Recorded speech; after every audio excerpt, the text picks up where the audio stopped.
Okay, last class we discussed the air gap magnetic field due to 4-pole winding and also 3-phase winding. So we identified that 4-pole winding will have 4 poles created at the stator surface, means you will have the north pole, south pole, north pole, south pole, but the winding span or each coil will span 180 electrical degrees, which will be 90 mechanical degrees. Then we proceeded further to look at 3-phase winding. So 3-phase winding will create 3 MMFs displaced by 120 degrees in space, and if you extend it to 3-phase distributed windings, we identified that it will also create an MMF wave, but it will be more near sinusoidal. So when you distribute it, it approaches sinusoid with its fundamental being given by 4 by pi kW NAC into IA. That means the peak of the MMF will fundamental will depend upon number of turns in series and the current carried by the windings, and also the number of poles for which the machine is bound. Now once you have the fundamental of the MMF, then we will can calculate the further flux densities, flux per pole and other things. So this is the process in which we are trying to identify the nature of the magnetic field in the air gap. Now today we will extend further. We have for other possible configuration in different machines.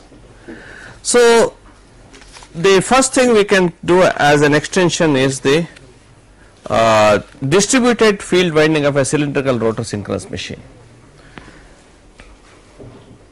Whatever we did in the last lecture pertained to the stator of a 3-phase synchronous or induction machine, which we said will be sinusoidal, nearing. Today let us look at the field winding of a synchronous machine, but here it would be a cylindrical rotor synchronous machine, not the salient pole. Salient pole will take a little later. And cylindrical rotor we are taking because again it projects a smooth air gap, not a varying air gap. If you neglect slotting, cylindrical rotor machine will give a smooth air gap. Okay, it looks like this. A rotor of a cylindrical rotor machine should mean we have taken an example of 10 slots, 5 slots this side, 5 slots the other side. Now the current is going in like this through slot 1, okay, and it can go through maybe slot 10, come through 2, 9, then 3, 8, 4, 7 and 5, 6. So it enters through 1, comes out through 10, enters through 2, comes out through 9, enters through 3, comes out through 8, enters through 4, comes out through 7, enters through 5 and comes out through 6. You can more or less analogous to tying your shoe, right? So you just tie it, go in and come out. So there is one inlet point for the current and outlet point for the current, and you must understand how the current is fed here. Current is normally fed through slip rings. So this comes from slip rings, and across the brush you apply the DC voltage or the DC current. Okay, so through this it comes. Now what will the impact of this would be to create a magnetic field. Now this is the stator surface what you see here, and this is the air gap. Okay, we have this stator surface.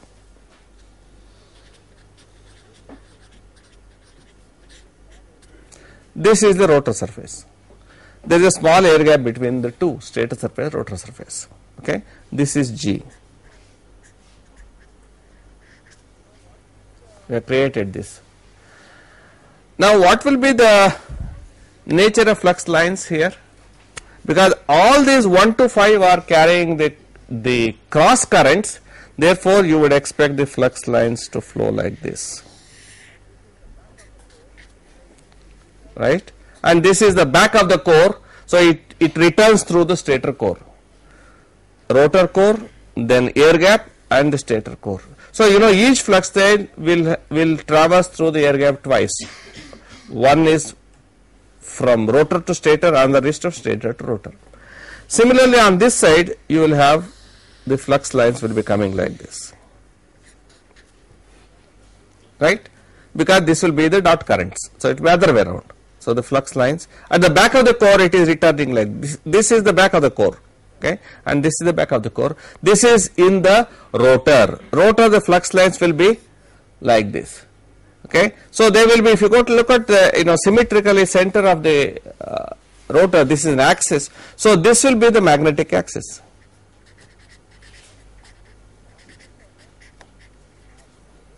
So this is the axis of the magnet that this excitation creates. So where will be the north pole now? Where will be the north pole? So that is towards this way. So this will be the north pole. It goes out, and this will be the south pole where it is entering. Okay, so we have created a two pole system like this. So you will rotate it to then it will change the magnetic field structure. But when you freeze it at this point, it will create a static magnetic field in the air gap, right? So with the peak value, where will the peak value? This is magnetic axis means this will be B will be the maximum value or the peak value. At this point you expect it to B should be maximum. Where you expect the B to be 0? Interpolar region, somewhere at this point. Let us say if you take 90 degrees here, so at some point here in the air gap, here you find B to be 0. Okay, and what will be this point? So this will be B will be minus B max at this point, and somewhere here again B may be 0. You see, somewhere here. So you find the B is now changing from 0 to maximum value like this. So we can write down, ideally if you traverse through the air gap, then you will have a waveform like this. Okay, so this is the B with theta. This is B with theta, and this is the magnetic axis. Here will be B max, here it is 0, here also it is 0, and again other side will be minus B max. This is ideal situation. Okay, so you are traversing through the air gap and you are observing, you are measuring B at all the points in the air gap from 0 to 360 degrees, and you observe that B is not same at all points in the air gap, it goes on changing. So what is this point? This point is basically interpolar point, right, and this will be the polar point. So that this will be the north pole, which is the peak. This is the polar point. Okay, this is the magnetic axis.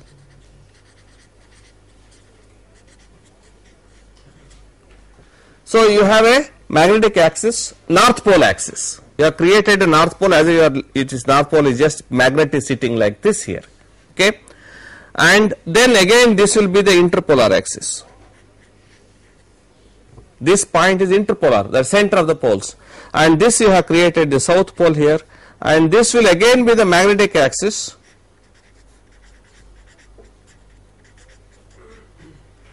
but this will be the south pole axis, axis of the south pole. Okay, so you have two magnetic axes, one here. So you can always say the flux is now entering the south pole and leaving the north pole. So it goes out like this and comes in like this, and again this will be the same point as this. This is the interpolar axis. So you find this is what you are creating, but this is frozen at a point where you are measuring from this axis.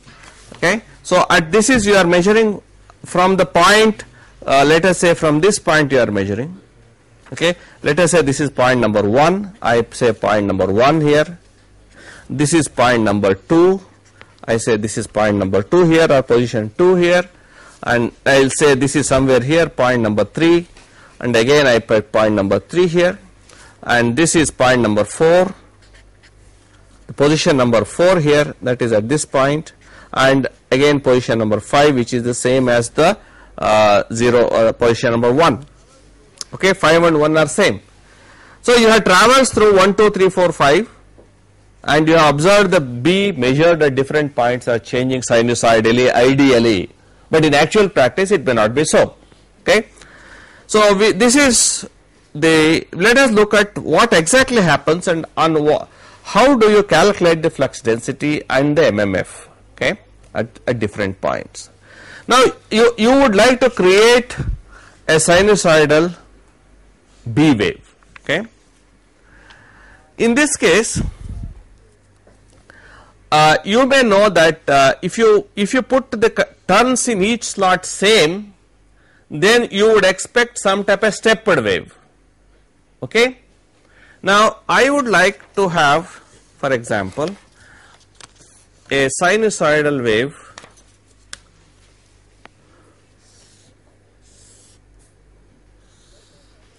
I want sinusoidal wave like this. That means I must try to have steps in such a way that it must almost be, almost be touching something like this. Okay, so this will be almost like my, I would like to create like that. Okay, therefore these steps that you see here are not equal. This is your condition. If you make it equal, it may not approach the sinusoid.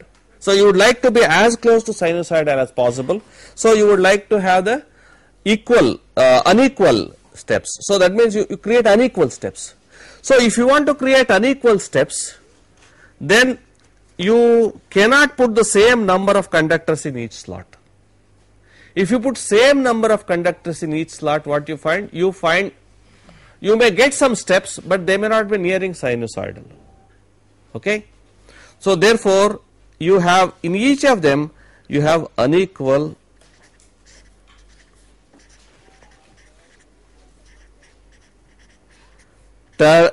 conductors per slot. This is one thing you will have, because you want to approach sinusoidal. The conductors you are housing in different slots are not equal, because you want to approach sinusoidal, right? But you want symmetry also. You can't have randomly any number of this thing. So you may have, say, 110. This is a coil. Let us say 110 is a coil, isn't it? So how many coils are there? 110 form a coil. Similarly, 29 form a coil, right? And then 38 form a coil, then 47 form a coil, and 56 form a coil. So these are 5 coils are there. So these are the 5 coils. Is it clear? 110, 29, 38, 47, 56. These are the 5 coils, but with unequal turns. These are 5 coils with unequal turns.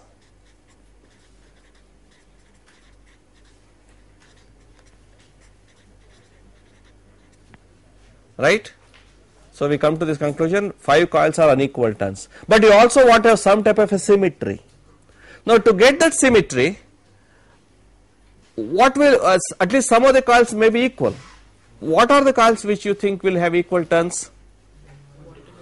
110 and 56 by symmetry must have equal turns. So we can write here 110 and 56 will have equal turns. Let us say N1, right? I place 2 coils because symmetry, and they will have N1. Okay, and next similarly we have 2, 9 and 4, 7. Okay. So let us write down 2947 again equal turns, let us say equal to N2, right, and you expect N2 will be more than N1, because as you approach you need to have more steps. Okay, then there is a one last coil that is remaining. Okay, what is that? Is the 3-8, that is the central coil. Okay, that is the coil with a larger, actually larger span. You will notice that 110 and 5-6 will have a small span, 2-9 and 4-7 will have a larger span, and 3-8 will have the largest span, the span of the coil. Therefore, that 3-8 will have N3, which is maximum turns you will have. So you will have 2 coils with N1 turns, 2 coils with N2 turns, and 1 coil with N3 turns, and N3 is greater than N2 greater than N1. Okay. Therefore, we will sum up this as follows. The winding details are: for symmetry, slots 1, 5, 6, 10 carry same number of conductors, right? Those slots will carry same number of conductors, as we said. So these have same number of conductors. 1, 5, 6, 10 will have same number of conductors. That is, conductors per slot is also N1. Conductors per slot is also N1. Turns per coil is also N1. Okay. Then slots 2, 4, 7, 8 has increased conductors equal to N2, which is greater than N1. Okay. So that means these 4, 2, 4, 7, 9 will have N2 conductors more than N1. Okay. And finally we said slots 3, 8 has maximum conductors N3, which is greater than N2 greater than N1. So this is what we have concluded, right? So the cylindrical rotor synchronous machine will have unequal number of turns, unequal number of conductors, but due to symmetry they will have a pair of them which are equal. Okay. Now next step is to calculate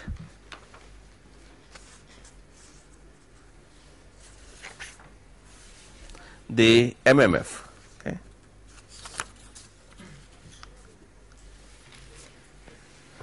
So we look at the MMF calculations.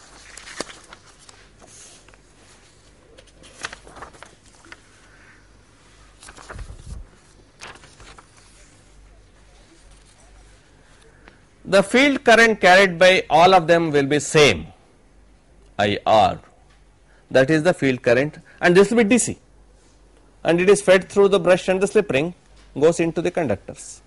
So all the conductors will carry the same current. That means the conductor size will be generally same, although the turns per coil is different and conductors per slot is different. So you may make the size of the slot different. Slot sizes may be different, okay, because they have different turns.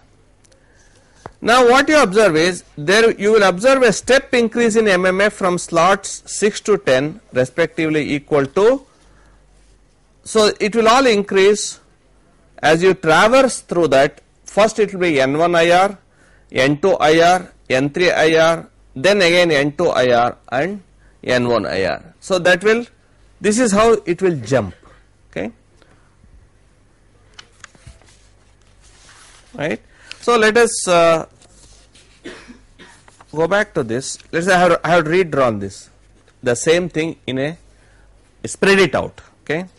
So we found out it will go 1, 2, 3, 4, 5. Okay, they will all carry cross currents, and then your other side you have 6, 7, 8, 9, 10. Okay, and as you traverse through this, because you are you will get a wave. Here it will have a N1 IR because you are jumping through N1. Then you find N2 IR as you cross through this. Then you have N3 IR. Again you will have N3 IR, maybe somewhere like this. Okay. Then again N2 IR. Then N1 IR. Okay. Then bring it down here. Then it will come like this somewhere here.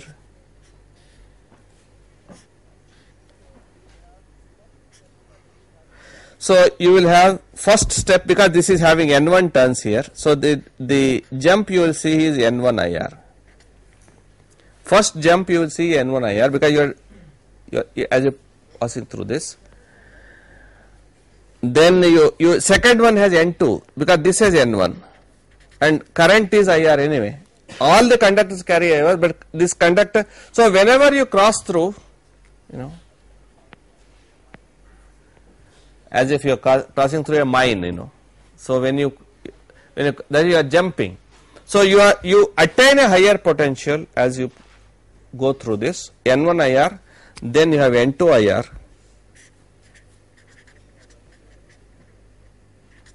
Then you have N3 IR. Then again N2 IR here. Okay, and then N1 IR.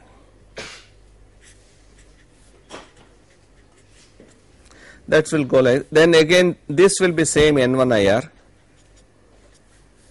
then N2 IR, then let us say N3 IR. I think we have to draw it properly in the same way. I will correct it somewhere here, and then you have N2 IR, and then you have N1 IR. Okay. So you have these steps.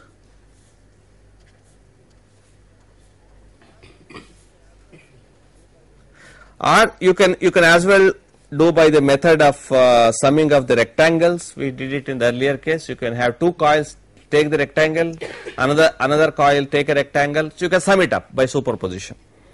So you can you will just see somewhere. I think we have to draw this properly. Is hopefully, let us say this forms something like a sine wave. You just add the center points of all these steps. Okay.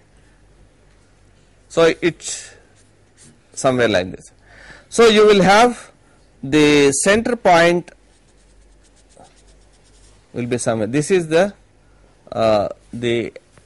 symmetrical axis. So this will be, you have created a north pole here and a south pole here and a south pole here. So we have approximately a sinusoidal F wave.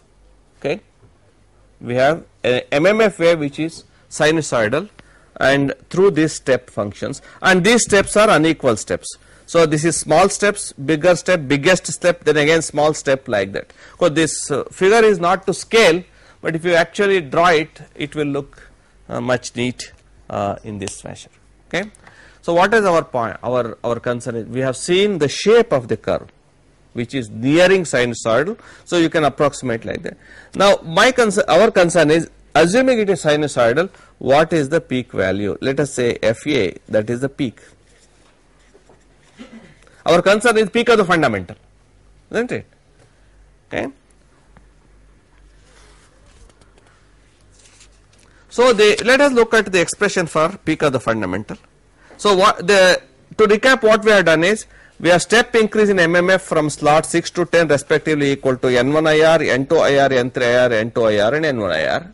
Okay, that is the steps we take, and similarly MMF drops as we move through 1 to 5. So as we move through 1 to 5 there is an MMF, similar MMF drop, 6 to 7 there is an MMF rise. Okay, then MMF is constant in slotless region 10 to 1 and 5 to 6. That is also important. There is a slotless region. You have seen the region which is slotless.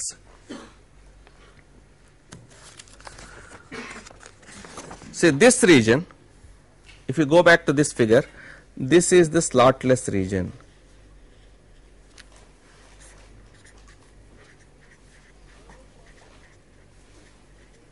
There are no slots there, okay, and here also there are no slots. So you will find a salient pole synchronous machine is a slot of a totally non-uniform rotor structure with only certain portion is slotted and some portions without slot. So in this portion what will be the MMF? MMF will be constant in practice. So this will be a constant MMF zone, that is this region. There are no slots, and similarly in this region there are no, this is a constant MMF here. So if you draw here, this is F is constant. This is another observation we find. We find that F will only change in slotted region and it does not change with slotless region. Okay, and in fact with the ultimate thing, you can remove this whole thing and put one coil, right? You can cut it like this and make one coil, so you can make one big slot, isn't it? That is also another possibility, right? So instead of making several slots, what you can do is, okay, I have a slotless region, right, and in between I have the slotted region, right? This is slotted region. Now one possibility is I just put a big slot with a dot conductor and another big slot with a cross conductor. That also is possible, right? And what is this machine? This is salient pole. So salient pole can be considered as a one with a big tooth and a big slot, right? So this is the big tooth, which is the pole, and this is the slot where you put the coil, isn't it? So I mean you must try to conceptualize so that there is not much confusion between the two types, right? One can be sort of created with the other concept. So there is generality as well as differences between the two. Okay.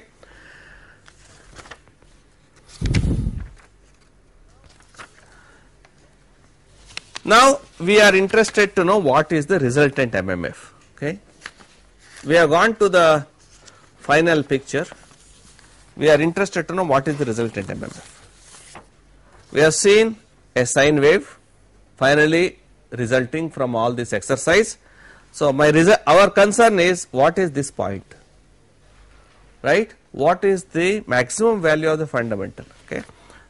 Now we have seen it approximates a sine wave, and now this will be unlike that with equal turns, because if you have equal turns it will not create a sine wave, it has to be unequal turns.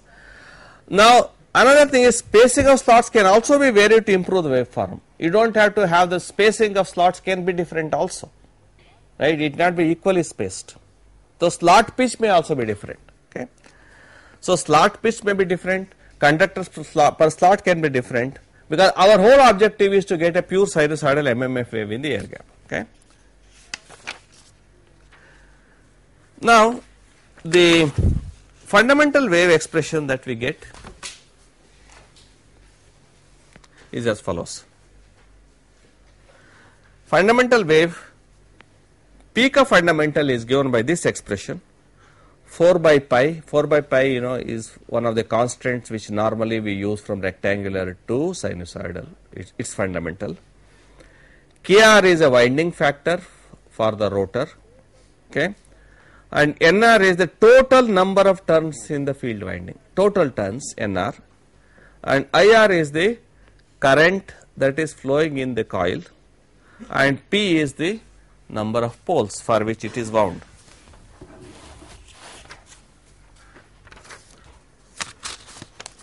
Is it clear? This is the expression for the peak of the fundamental.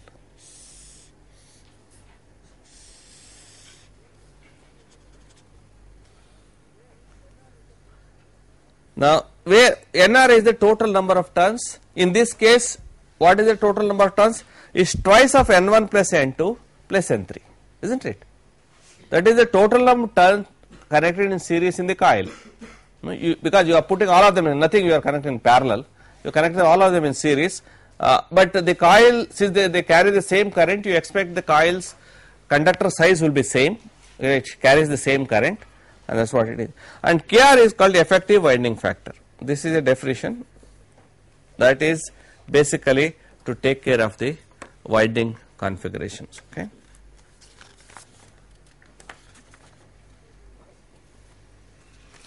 So, the final expression is this is the expression. So, there is, so we have with this expression that we have, we can calculate the flux density waveform in the air gap. Okay. So, all you need is to know the number of turns, the configurations, and the current carried and number of poles. Okay. It is not a big problem. Okay. So, this is the peak of fundamental, let us say F due to the field or F due to the rotor, right. Now, B due to the rotor, the peak will be mu naught into F by G. That is the flux density, that is the peak flux density, and you also know the flux per pole that is produced by this rotor will be the average flux density 2 by pi into Br, that is the average flux density into pole area. Area of the pole you know is pi d L divided by P. So, we have an expression for peak MMF produced by the rotor current, peak B produced by the rotor current, and the total flux per pole, that is flux that will be in each pole, total flux it will give. Okay. So, now we have how many machines we have seen? We have seen a three phase induction machine stator, we have seen a synchronous machine stator, and we have seen the cylinder rotor synchronous machine rotor, what type of fields it will create. Okay. Next we will look at another machine which is important, that is the MMF produced by armature winding of a DC machine. This is also important. Okay. Armature winding of a DC machine. How will it look like? Which is unlike our salient pole synchronous machine rotor or a cylindrical rotor synchronous machine rotor, this has uniformly distributed winding. This is first thing we will have. What do you find? First attribute we have for a DC machine, unlike the earlier case was totally non-uniform. Here it is totally uniform. Conductors per slot are same, slots are uniformly distributed, slot sizes are same. So, you find a finely cut rotor, okay, and that is one feature you find. Okay. And then commutator ensures same current directions in slots under a pole, that is one thing. What will commutator do? Slots under a pole will always carry the same direction of current. While the slots may move, conductors may move, but that conductor will assume that direction only, so long as it is under north. So, all the slots coming under north pole will carry one direction of current, all the slots coming under south pole will carry another direction of current, although the slots themselves may be moving. So, they will be the details that you will have. So, you will have, this will be the cross section of a DC machine. Okay.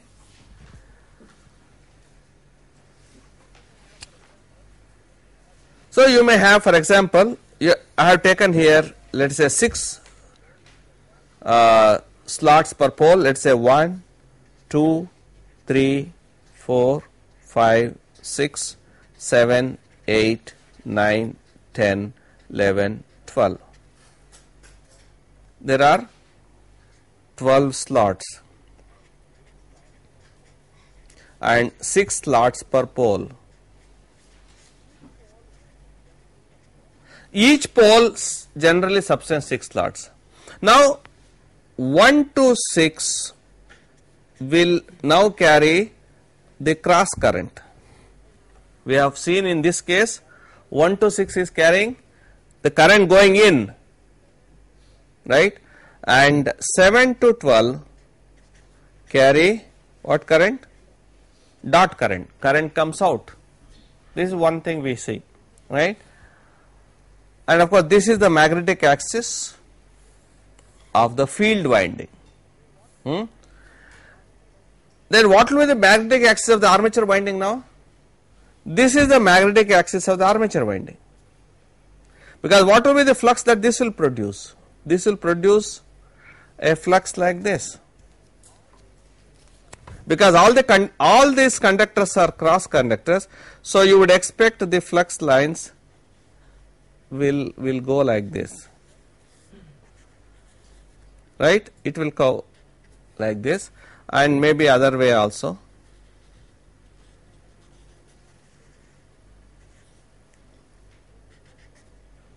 Right.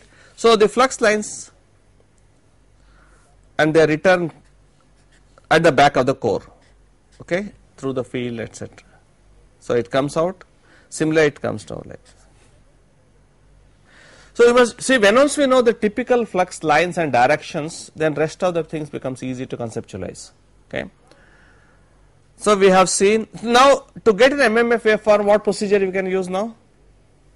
Same, you can use one way is you can use each of the coil like 1 7, 2 8, 3 9, maybe 4 10, 5 11, and 6 12.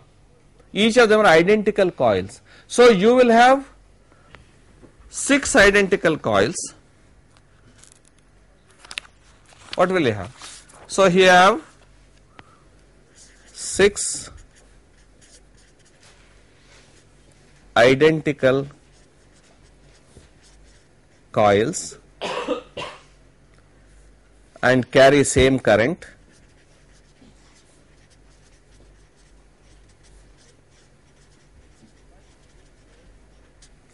but displaced in space by how much?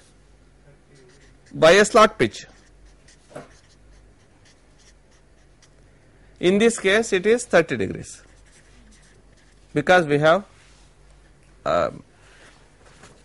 between the two slots, that will become 30 degrees, as it is 360 divided by 12, right. So all you have to do is to draw 6 waveforms, okay, at you can all you have to do is, maybe you have one waveform, okay, then you have another at let us say this is 0 degrees, 180 degrees, 360 degrees, right, and you can draw the next one, maybe it is starting somewhere here,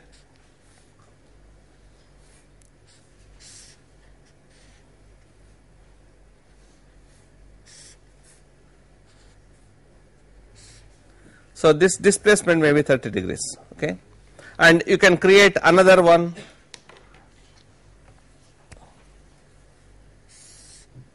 maybe somewhere here,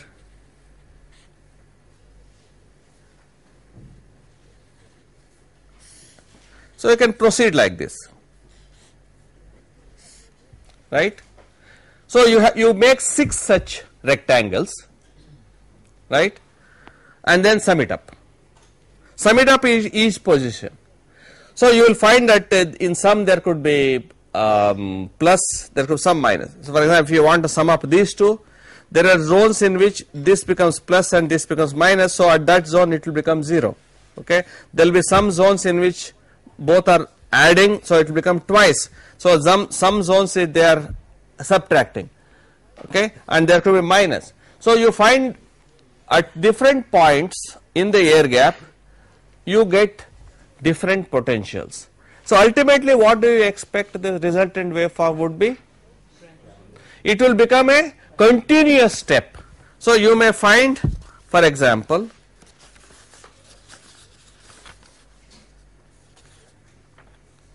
if we take this, you may get a continuous step as shown here. Okay. So you traverse, and each one would be how much? This will be minus 3 times NCIC. NC is the number of conductors per slot.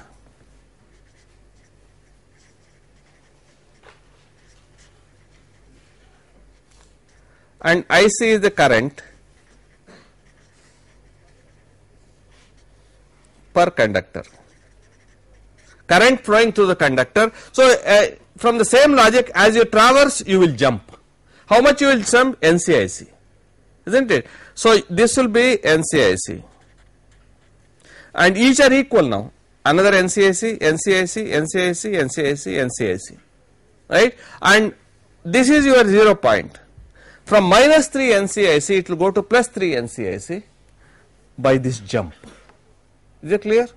And then as you travel like this, then you jump down like a equal steps.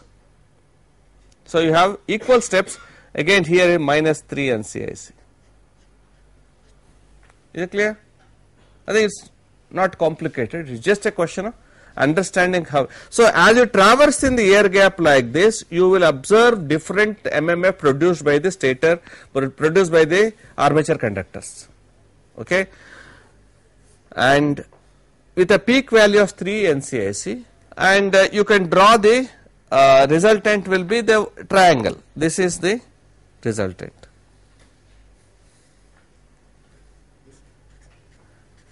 This is the resultant.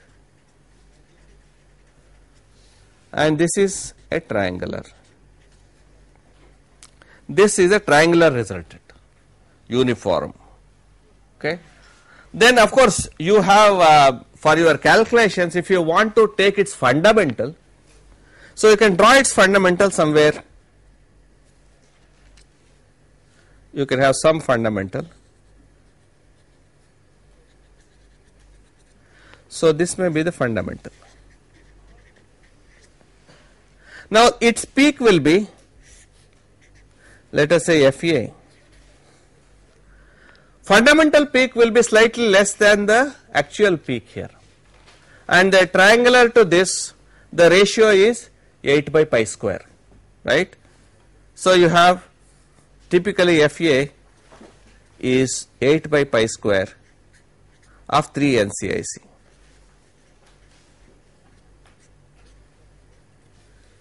This FA would be 8 by pi square times this. Okay.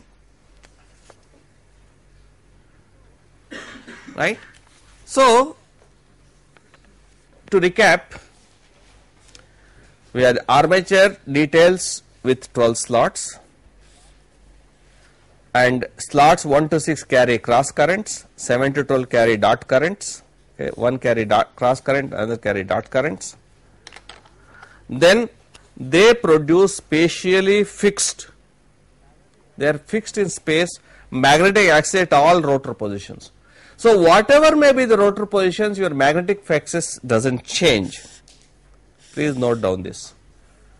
Magnetic axis of the armature does not change although the rotor moves, because the commutator and brush ensures that the slot at a given position always assumes the same direction current. Okay. So this is different than other machines. You have created a mechanical structure through the commutator and brush in such a way that magnetic axis of the armature does not change, which will always be 90 degrees with reference to the magnetic axis of the field. It does not change, okay, because whatever may be the direction of, you notice whatever may, because this armature is rotating, conductors are rotating, but as soon as this 12 slot comes to one position, it will automatically change the direction. Rectification. So this is what we call this commutates. The conductor in 12 changes direction as it comes to 1. Okay. Similarly, 6 to 7. So at each instant there is one coil undergoing commutation. It is not that all the coils are undergoing commutation. We call a coil changing direction is the coil undergoing commutation. Right. So here, when once you change, this 612 will change the direction, isn't it? When once this comes to here, that will change. All others will continue to be in the same group. Okay. So this is one concept that you will have. Okay. Then we also said, if NC is the number of conductors per slot, IC is the current per conductor, MMF follows continuous stepped pattern. So what we find here is, it is a continuous stepped pattern that you will have. Okay. Then what will be the step size? A step size of NCIC as we traverse a slot. When you change from one slot to the next slot or one tooth to the next tooth, so every successive tooth will have an MMF difference of NCIC. Every successive tooth, right? As you stay from one tooth to another tooth, because in between the tooth there you have placed NCIC as ampere conductors in that slot. Okay, so you have placed that, so you have NCIC. Now it approximates a triangular wave, whose peak is 3 times NCIC in this case, because we have taken 6 slots. It is not 3 times NCIC for all machines, it depends upon number of slots. Okay. And the peak of the fundamental we have identified as 8 by pi square. This is the peak of the fundamental. Let us call it as FA, due to the armature 8 by pi square into 3 times NCIC. Okay. Now we can also have other variants of the same fundamental MMF. Let us say ZP is the conductors per pole, that is in this case it will be 6 times NC. Each slot has NC, but there are 6 slots per pole, so here has 6 times NC. Therefore your FA would be 8 by pi square into ZP by 2, that is 3 times NC into IC. This is another expression for fundamental MMF, where ZP is the number of conductors per pole and IC is the coil current.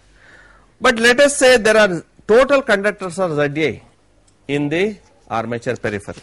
So let us define ZA is the total conductors in the armature, that is spread over all. Okay, and those are, there are A parallel paths.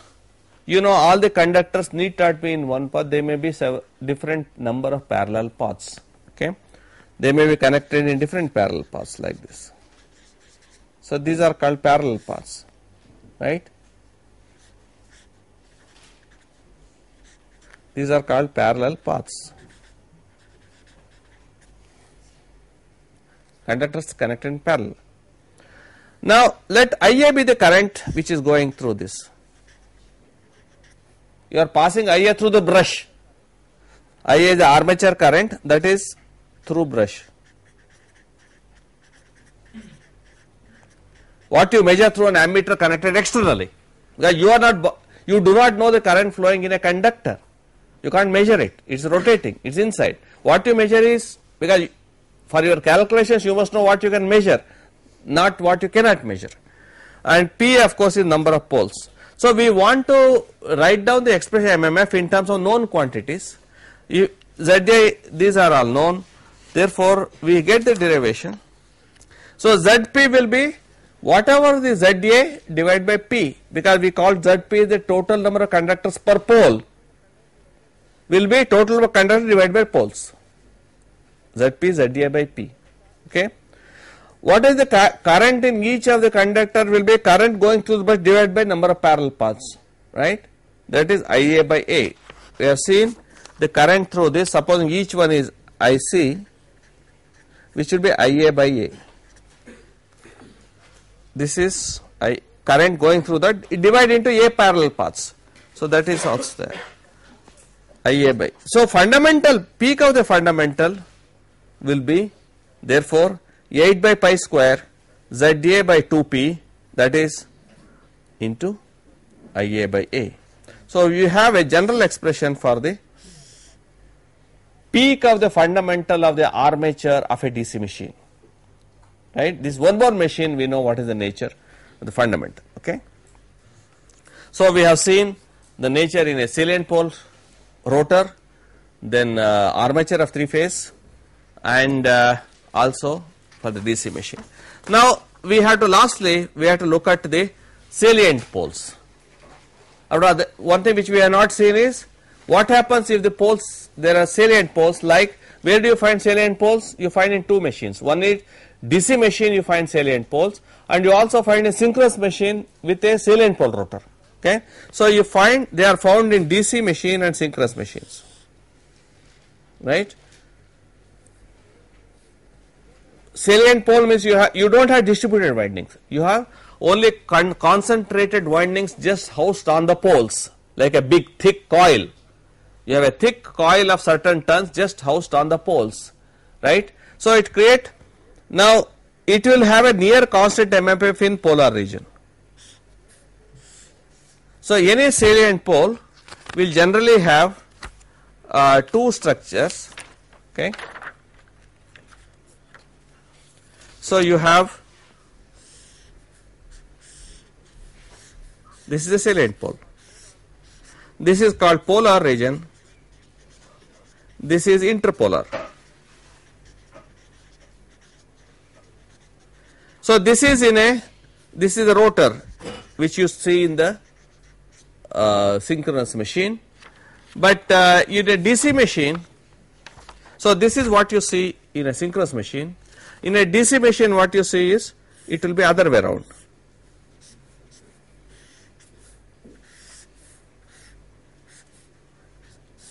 This is the stator, right, and again this will be, and you place the coils here. Okay, if you make this cross dot and cross dot, so flux will go like this, so this will become a north pole and a south pole. Okay. So you create a DC machine salient pole, and see similarly here you place the coil here like this. So if you made a cross coil and a dot coil here, so it will again flux lines will be like this, and this will become a north, this will become a south. So you can create poles like that. You can have several number of poles being created, not necessarily 2 pole. Okay. Now what type of MMF it will create in the air gap? After all, there is an air gap, in this air gap we want to know. Okay. So typically we find that under the pole you expect a constant MMF, right, under the pole constant MMF, but here you have 0 MMF, interpolar region, interpolar 0 MMF, here you have the constant MMF. So this will be typically nearly a trapezoidal waveform, right. You find this is for a salient pole machine, this is the waveform. So this is interpolar region, this is the polar region, okay, again interpolar region, and this is polar region and interpolar region, right. So you have created as, let us say, north pole and a south pole in this fashion. So if I take, this figure just for example, so interpolar region, let us say this is point number 1, and this will be point number 2, point number 3, point number 4 and point number 5. So you will follow the same, this is point number 1, 2, 3, 4 and 5. Is it okay? but it will be more real. It is a constant MMF in the polar region here. Okay, as you see here, from here to here you don't change anything. From here to here it will change. So you may have a trapezoidal. It may be more trapezoidal like this. It will jump from here in this fashion. So you will notice that in a three-phase armature, it will be in a AC machine it will be nearly sinusoidal. Three-phase and salient pole synchronous machine it will be nearly trapezoidal. Cylindrical rotor synchronous machine nearly sinusoidal. Armature of a DC machine nearly triangular, and field of a DC machine nearly trapezoidal. So you should be able to clear the MMFs are slightly different, but for analysis we take their fundamental. Okay, so we close here, and we were to start the AC excitation. I think we will postpone it. So next lecture we will start with the AC excitation when the currents change with time as well. Till now currents were not changing with time. So we will stop this here.